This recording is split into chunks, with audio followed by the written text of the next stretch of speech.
Friends 9 మంది ఐపీఎస్లపై వేటు CM సంచలన ఆదేశాలు. ఈ విషయాన్ని తెలుసుకునే ముందు వీడియో అయితే మీరు కంప్లీట్గా చూడండి. అప్పుడే మీకు కంప్లీట్ ఇన్ఫర్మేషన్ ఏంటో అర్థమవుతుంది. అదేవిధంగా చాలామంది వీడియో చూస్తున్నారు కానీ సబ్స్క్రైబ్ చేసుకోవడం మాత్రం మర్చిపోతున్నారు. దయచేసి సబ్స్క్రైబ్ చేసుకోండి. సబ్స్క్రైబ్ చేసుకోవడం వల్ల నేను చేసే ప్రతి ఒక్క అప్డేట్ మీరు ముందుగానే పొందగలుగుతారు. అదేవిధంగా చాలామంది లైక్ చేయడం మర్చిపోతున్నారు. దయచేసి లైక్ చేయండి. లైక్ చేయడం వల్ల ఈ ఇన్ఫర్మేషన్ మనం చాలామందికి రీచ్ చేసే వాళ్ళు అవుతాం. ఇంకా లేట్ చేయకుండా వీడియోకి వెళ్ళిపోదాం.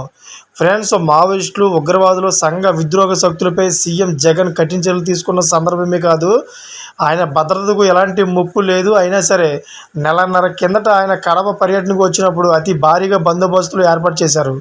పొరుగు జిల్లాల నుంచి 1050 మంది సివిల్ పోలీసులు, అదేవిధంగా 13 ప్లాటూన్లు ఏపీఎస్పీ బలగాలు, 2 గ్రౌండ్స్ యూనిట్లు, పదుల సంఖ్యలో ఆర్మర్ రిజర్వ్ ఫోర్స్ను దించారు. మరోవైపు సెక్యూరిటీ ఉన్న దేశాధినేతలో టాప్ 5లో ఉండే ప్రధాని నరేంద్ర మోడీ పల్నాడు జిల్లాలోని చిలకలూరిపేటలో టీడీపీ, జనసేన, బీజేపీ ఉమ్మడి సభకు వస్తే కేవలం 5 ఏపీఎస్పీ బెటాలను బందోబస్తుకు పంపారు. ట్రాఫిక్ మొదలుకొని ఎక్కడికక్కడ భద్రతా వైఫల్యం కనిపించడంపై కేంద్ర ఇంటెలిజెన్స్ ఆరా తీసింది. రాష్ట్ర సీఎం భద్రత కన్నా దేశ ప్రధాని రక్షణకు తక్కువ పోలీసులను వినియోగించిన విషయం తెలుసుకుని నివేరిపోయింది.